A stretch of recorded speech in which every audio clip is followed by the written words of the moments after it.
उसने सामने खड़े इंसान से बिना किसी भाव के अपनी भारी आवाज में कहा, शौर्य, अभी यहाँ कौन आया था? शौर्य कपूर अंश का बेस्ट फ्रेंड था, जो दिखने में भी काफी हैंडसम था।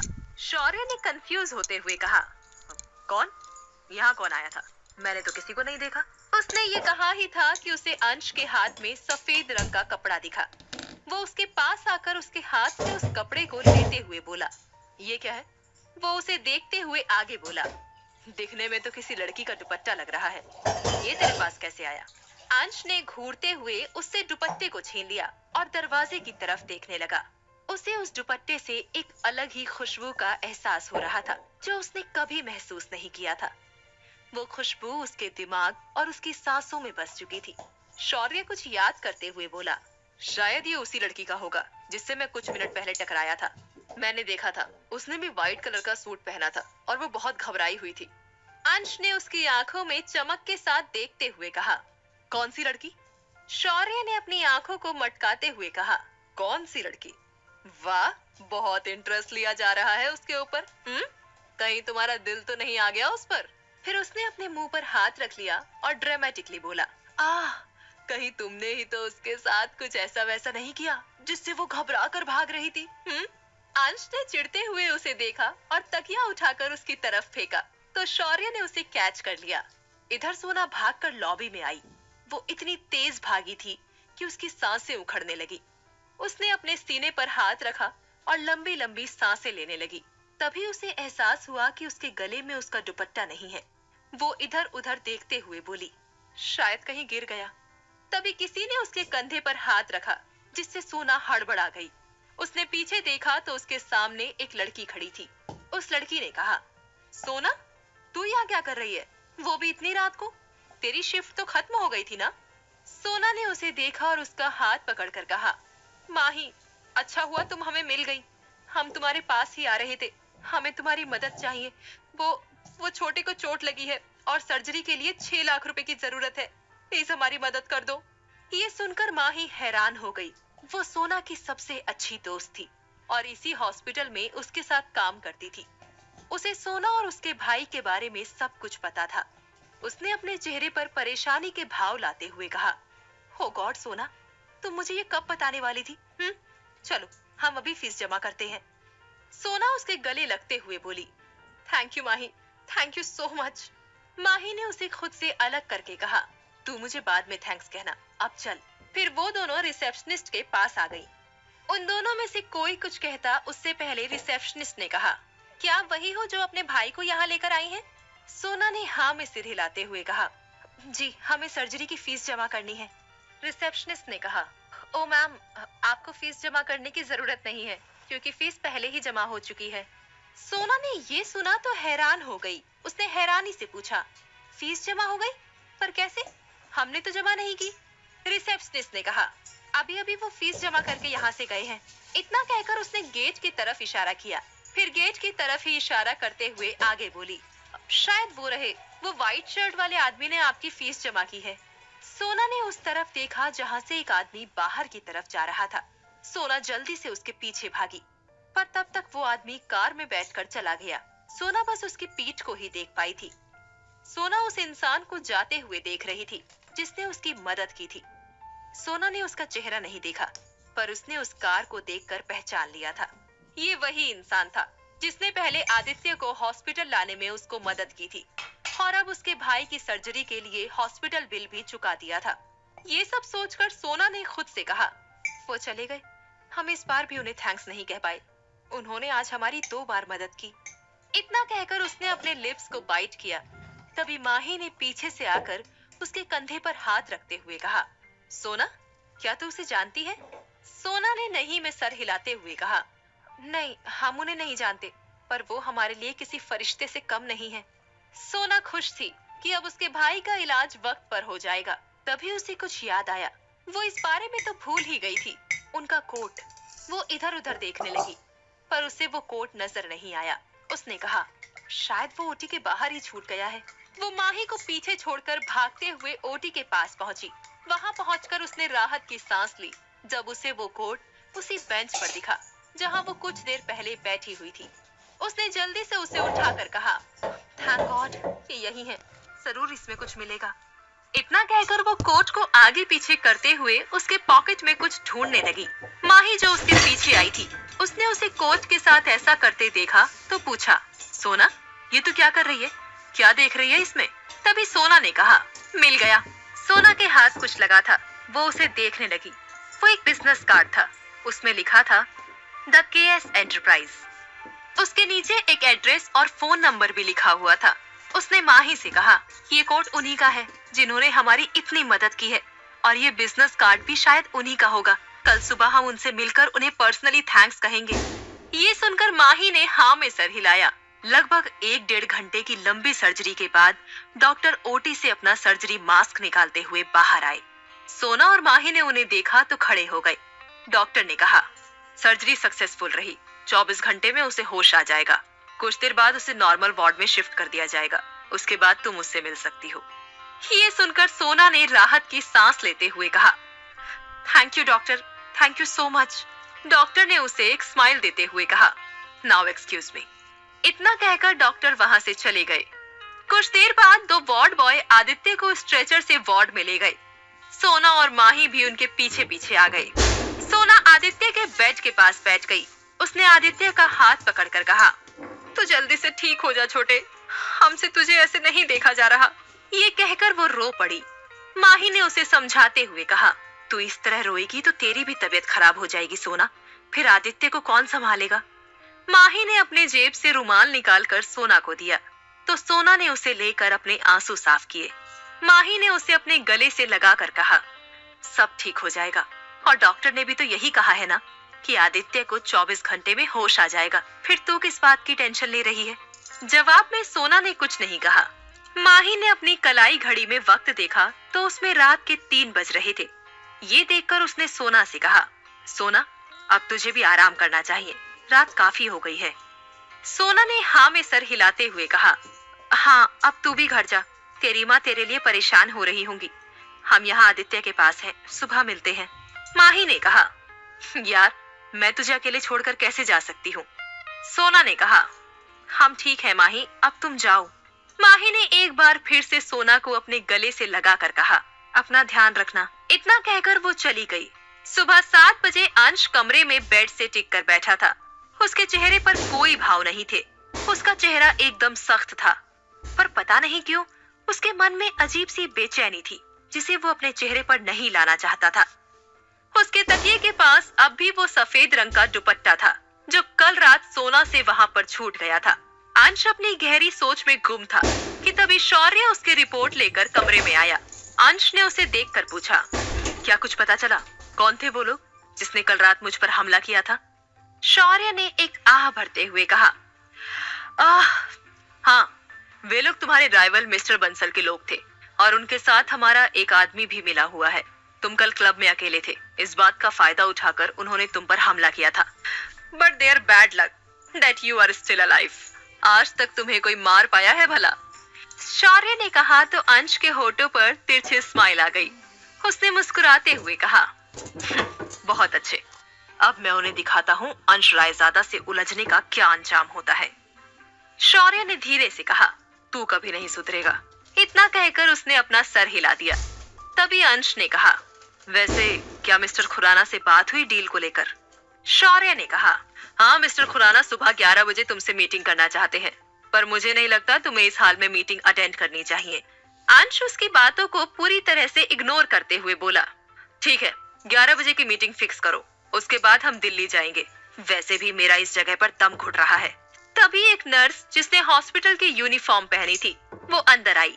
अंश की नजर उस पर पड़ी तो वो बहुत ध्यान से उसे देखने लगा, जैसे वो ये जानना चाहता हो कि ये वही लड़की तो नहीं जो कल रात यहाँ उसके पास आई थी। शौर्य ने ये देखा तो उसे चिढ़ाते हुए बोला, अंश, तू उसे घूरना बंद कर। ऐसा लग रहा है जैसे तू अभी इसी वक्त उसे जिंदा निगलने वाला है। ये सुनकर अंश ने उसे घूर कर देखा तो शौर्य हंसने लगा। नर्स ने अंश के हाथ से ड्रिप निकाल दी और वहां से चली गई। उसके जाने के बाद शौर्य ने कहा, सच सच बताना, तू उसे घूर क्यों रहा था? कहीं ऐसा तो नहीं कि तुझे लग रहा हो कल रात वाली लड़की यही है? अंश ने फिर से उसे घूर कर देखा तो शौर्य चुप हो गया। इधर सोना वार्ड में ही बने वॉशरूम से कपड़े बदलकर बाहर आई। सुबह ही माँ ही उसके लिए कपड़े और जरूरत का सामान लेकर आई थी। सोना ने अपने गीले बालों को टॉवल से साफ किया और आदित्य को देखने लगी। आदित्य अब भी बेहोश था। कुछ देर बाद उसने जल्दी जल्दी अपना नाश्ता किया और माही जो उसके पास बैठी थी उससे कहा, माही तुम छोटे का ध्यान रखना, हमें कुछ काम है, हम कुछ देर में आते हैं। माही ने कहा, लेकिन इस वक्त तुझे क्या काम है? सोना ने उस कोट को पकड़ा और वार्ड से बाहर जाते हुए बोली, हम आकर तुम्हें बताते हैं।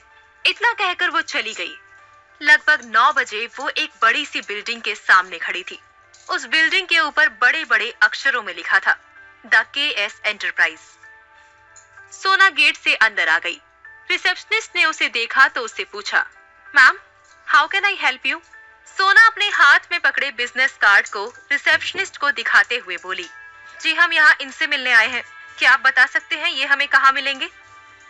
रिसेप्शनिस्ट ने कार्ड को देखकर कहा, ओह तो आपको मिस्टर शाह से मिलना है, क्या आपके पास उनसे मिलने का कोई अपॉइंटमेंट है? रिसेप्शनिस्ट ने उसका रिएक्शन देखा तो उससे कहा, सॉरी मैम, अगर अपॉइंटमेंट नहीं है तो आप उनसे नहीं मिल सकती। कौन है मिस्टर शाह, क्या है उनका सोना से वास्ता? जानने के लिए सुनते रहिए ये कहानी सिर्फ पॉकेट FM पर। ये सुनकर सोना बोली, नहीं बाबा, गलती आपकी नहीं बल्कि इस आदमी की है, तो सॉरी भी इन्हें ही कहना चाहिए। ये सुनकर ठेले वाला चुप।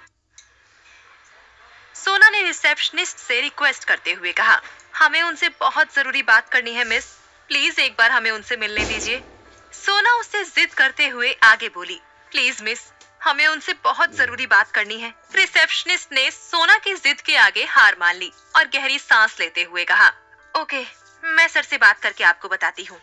इतना कहकर उसने लैंडलाइन से किसी को फोन मिलाकर कहा, सर एक लड़की आपसे मिलना चाहती है पर उसके पास आपसे मिलने का अपॉइंटमेंट नहीं है। सामने से किसी ने कुछ कहा तो रिसेप्शनिस्ट ने ओके सर कहकर फोन रख दिया। फिर उसने सोना से कहा, आप सर से मिल सकती हैं, उनका ऑफिस 21वें फ्लोर पर दाईं ओर है। सोना ने उसे थैंक्स कहा और लिफ्ट की तरफ बढ़ गई। लगभग 2 मिनट बाद वो 21वें फ्लोर पर एक ऑफिस के बाहर खड़ी थी। ऑफिस के बाहर दरवाजे पर लिखा था, चेयरमैन मिस्टर के शाह। सोना ने उस नाम को पढ़कर गहरी सांस लेते हुए दरवाजे को खटखटाया तो अंदर से एक भारी आवाज आई, कम इन। सोना ने दरवाजा धीरे से खोला और अंदर आ गई। उसने इधर उधर देखा तो ऑफिस बहुत अच्छे तरीके से सजाया हुआ था। हर एक चीज अपनी सही जगह पर थी। वो ऑफिस को देख ही रही थी कि उसका ध्यान एक आवाज ने खींचा, बोलो तुम्हें मुझसे क्यों मिलना था? सोना ने उस आवाज की तरफ देखा तो पाया एक बड़ी सी टेबल के उस पार एक आदमी कुर्सी पर बैठा था जिसकी पीठ उसकी तरफ थी। सोना ने कहा, जी हम आपसे मिलना चाहते थे क्योंकि हमें आपसे थैंक्स कहना था। कल रात आपने हमारी मदद की और हम आपको थैंक्स भी नहीं कह पाए। पहले आपने हमारे भाई को हॉस्पिटल लाने में मदद की और आपने हॉस्पिटल का बिल भी पे किया। उसके लिए हम आपको पर्सनली थैंक्स कहना चाहते थे। तभी कुर्सी पर बैठे इंसान ने कहा, हो कम ऑन सोना, no need to thank. After all मैं तुम्हारी मदद नहीं करता तो और कौन करता? सोना उसके मुंह से अपना नाम सुनकर हैरान हो गई। उसने हैरानी से पूछा, आपको हमारा नाम कैसे पता? तभी कुर्सी पर बैठा आदमी एकदम से सोना की तरफ पलट गया। सोना उसे कंफ्यूज होकर कुछ पल देखती रही। फिर अचानक से उसके दिमाग में कुछ आया और उसकी आंखें फैल गई। उसके मुंह से धीरे से निकला जिसे सिर्फ वही सुन सकती थी, पापा। अचानक से उसके जहन में कई सारी यादें ताजा हो गई। पापा यू डोंट लव अस, मम्मा के जाने के बाद आपने हमें भुला दिया है।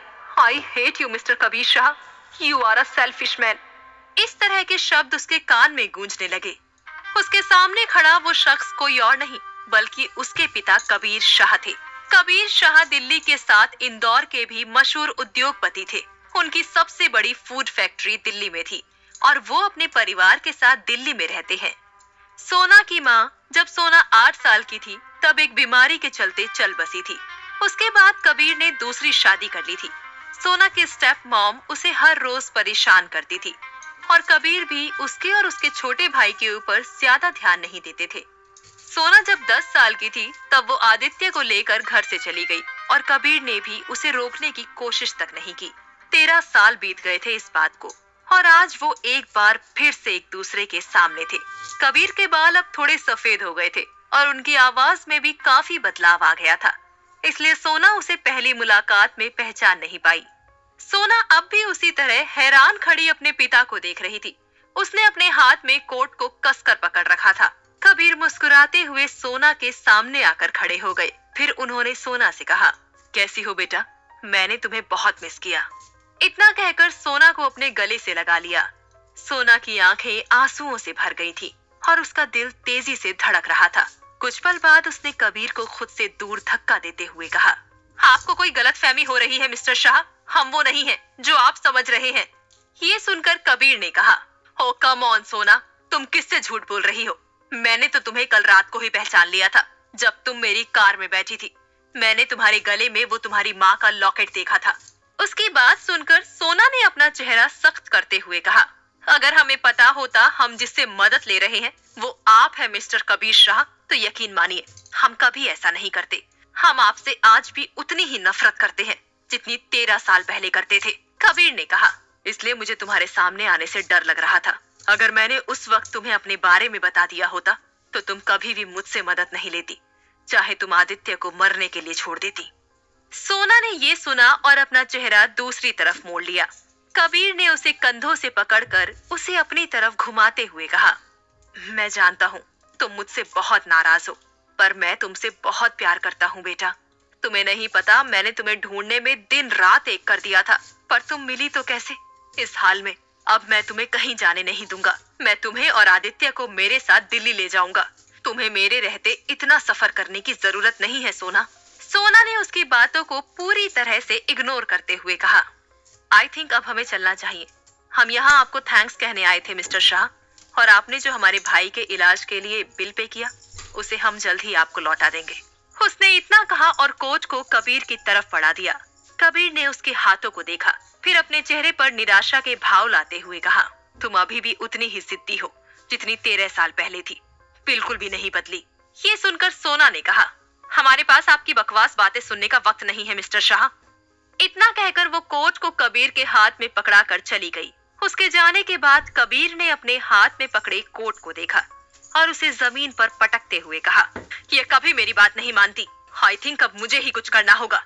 सोना अपने पापा से मिलकर वापस हॉस्पिटल आ रही थी। अपने पापा से इतने सालों बाद मिलकर उसके अंदर इमोशंस की बाढ़ आ गई थी। 13 साल बीत गए थे उस बात को, पर आज भी उसके जहन में अपने पापा के लिए वही इमेज थी, एक केयरलेस एंड सेल्फिश इंसान की। उसने मन में सोचते हुए कहा, अगर आपको हमारी इतनी ही परवाह थी तो आपने हमें 13 साल पहले जाने से क्यों नहीं रोका? क्यों आपने हमारा ख्याल नहीं रखा जब माँ के जाने के बाद हमें सबसे ज्यादा जरूरत आपकी थी? आपको हमारा नहीं तो आदित्य का तो ख्याल होता। सोना अपने सोच में गुम चली आ रही थी। वो रोड पार करते हुए हॉस्पिटल के अंदर जा ही रही थी कि उसने देखा एक ठेले वाला रोड क्रॉस कर रहा है और उसी वक्त एक ब्लैक कार तेज रफ्तार से हॉस्पिटल कैंपस से बाहर निकली और सीधा उस ठेले से टकरा गई। सोना तेजी से उस ठेले वाले की ओर भागी। उसने उसे जमीन से उठाते हुए पूछा, बाबा आप ठीक हैं? वो बूढ़ा आदमी अपना सिर पकड़कर बैठ गया क्योंकि उसके ठेले का सारा सामान रोड पर बिखर गया है। सबका ध्यान अब उनकी तरफ था। वो ब्लैक कार ठेले से टकराने की वजह से सामने कुछ दूर जाकर रुक गई थी। सोना गुस्सा करते हुए उस गाड़ी की ओर बढ़ी और गाड़ी का शीशा खटखटाते हुए बोली, हो मिस्टर, कार से बाहर आओ। क्या आप रोड पर चल रहे लोगों को कीड़े मकोड़े समझते हो जो इतनी स्पीड से गाड़ी भगा रहे थे? अब तक भीड़ जमा हो चुकी थी। गाड़ी के अंदर बैठा आदमी उस लड़की को गुस्से से देख रहा था। सोना बिना रुके शीशे पर अपना हाथ मार रही थी। तभी कार का दरवाजा खुला और ऊपर से नीचे तक काले रंग का कपड़ा पहने हुए एक आदमी बाहर आया। उसका चेहरा देखकर सोना की आंखें बड़ी हो गई। सोना ने उसे पहचान लिया था। ये वही आदमी था जो कल रात आईसीयू में उसे मिला था, जिसे उसने पानी पिलाया था, जिसके बारे में सोना अब तक भूल चुकी थी। सोना के सामने खड़ा वो शख्स उसे अपनी काली गहरी आंखों से ऐसे देख रहा था जैसे वो उसके अंदर तक झांक रहा हो, पर उसके चेहरे पर कोई भाव नहीं थे। सोना ने सोचते हुए अपने मन में कहा, इज ही अ रोबोट? सोना अभी अपनी सोच में गुम ही थी कि उस आदमी की ठंडी आवाज उसके कानों में पड़ी। What do you want from me? सोना उससे दूर हट गई और उसे देखते हुए मन में आगे बोली, Why does his aura feels intimidating? कल रात जिस तरह वो उसके सामने कमजोर था, आज बिल्कुल उसके अपोजिट बहुत ही डोमिनेटिंग लग रहा था। सोना खुद को संभालते हुए बोली, you should say sorry to him mister. Ansh ने अपनी भौहों को सिकोड़ते हुए इम्पेशेंटली कहा। व्हाट? सोना ने कहा, लगता है आपको इंग्लिश समझ नहीं आती। हमने कहा आपको उनसे सॉरी कहना चाहिए और उनके नुकसान की भरपाई भी करनी चाहिए। अंश ने ये सुना और उसे ऐसे देखने लगा जैसे वो कोई पागल हो। जल्द ही उसके होठों पर तिरछी स्माइल आ गई। उसने सोना को ऊपर से नीचे तक देखते हुए कहा, लड़की, तुम्हें पता भी है तुम इस वक्त किससे बात कर रही हो? सोना ने आज लाइट ब्लू चूड़ीदार सूट पहना था। उसकी खूबसूरत नीली आंखें, मेकअप के नाम पर होठों पर सिर्फ लिप ग्लॉस, माथे पर काली बिंदी और दोनों हाथों में कुछ चूड़ियां थी। कानों में छोटे छोटे झुमके थे और उसके काले लंबे बाल गुथे हुए थे। इस वक्त सोना बेहद खूबसूरत लग रही थी। तभी किसी ने फुसफुसाते हुए कहा, ये तो अंश रायजादा है ना? तभी दूसरे ने कहा, अब तो ये लड़की गई काम से। सभी उन दोनों को घेर कर खड़े थे। अंश के बॉडीगार्ड्स भी वहां आ गए थे। एक बॉडीगार्ड सोना की तरफ बढ़ने लगा तो अंश ने अपना हाथ दिखाकर उसे रोक दिया। उसे अपने सामने खड़ी इस नीली आंखों वाली लड़की से वही खुशबू महसूस हो रही थी जो उस दुपट्टे से आ रही थी। अंश अपनी सोच में गुम था कि तभी सोना की आवाज उसके कानों में सुनाई पड़ी। हमें नहीं पता आप कौन है, बस हम इतना जानते हैं कि आपने इन्हें हर्ट किया है, इसलिए आपको सॉरी कहना चाहिए। सोना के अंदर ना जाने कहां से इतनी हिम्मत आ रही थी। वो अपने सामने खड़े ग्रीक गॉड जैसे दिखने वाले आदमी की आंखों में आंखें डालकर देख रही थी। अंश ने गुस्से से उसे देखा, फिर उसने अपनी अकड़ में कहा, मैं शिवांश सिंह रायजादा हूँ, जिसने आज तक किसी से सॉरी नहीं कहा। और तुम चाहती हो मैं इस दो कौड़ी के इंसान से माफी मांगू? तभी ठेले वाला सोना के पास आया और बात को ज्यादा ना बढ़ाते हुए धीरे से बोला, बेटा रहने दो ना, हमारी ही गलती है, क्यों बात को बढ़ाना? ये सुनकर सोना बोली, नहीं बाबा, गलती आपकी नहीं बल्कि इस आदमी की है, तो सॉरी भी इन्हें ही कहना चाहिए। ये सुनकर ठेले वाला चुपचाप खड़ा हो गया। सोना ने अंश से एक बार फिर से कहा, लुक मिस्टर, हमें कोई इंटरेस्ट नहीं है आपको जानने में, इसलिए आप हमारा और अपना वक्त बर्बाद ना करते हुए जल्दी से इनसे सॉरी कहिए और इन्हें इनके नुकसान की भरपाई करके जाइए यहाँ से। इतनी सी बात समझ नहीं आ रही आपको? अंश उसे खा जाने वाली नजरों से घूर रहा था। आज तक किसी ने भी उससे इतनी बदतमीजी से बात करने की जरूरत नहीं की थी और इस लड़की ने आज 4 लोगों के सामने 2 बार उसे भला बुरा सुना दिया था। अंश ने गुस्से से कहा, तुम मुझे समझा रही हो? मुझे, द अंश रायजादा को? सोना ने अपने दोनों हाथों को बांध लिया और उसे घूरते हुए बोली, जी हाँ, अगर आप गलत हैं तो आपको सॉरी कहना चाहिए, इतना बेसिक मैनर तो पता ही होगा आपको। सोना की बातें अंश के गुस्से पर पेट्रोल छिड़कने का काम कर रही थी। अंश से अब बर्दाश्त नहीं हुआ तो उसने गुस्से में सोना की कलाई पकड़ ली और उसे अपनी तरफ खींचते हुए बोला, सॉरी सुनना है तुम्हें? इतना कहकर वो सोना के होठों पर अपने होठ रखकर जबरदस्ती उसे किस करने लगा। क्या सोना और अंश की इस मुलाकात के बाद आएगा उनकी जिंदगी में कोई नया मोड़? क्या ये रिश्ता प्यार में बदलेगा? जानने के लिए सुनते रहिए ये कहानी सिर्फ पॉकेट एफएम पर।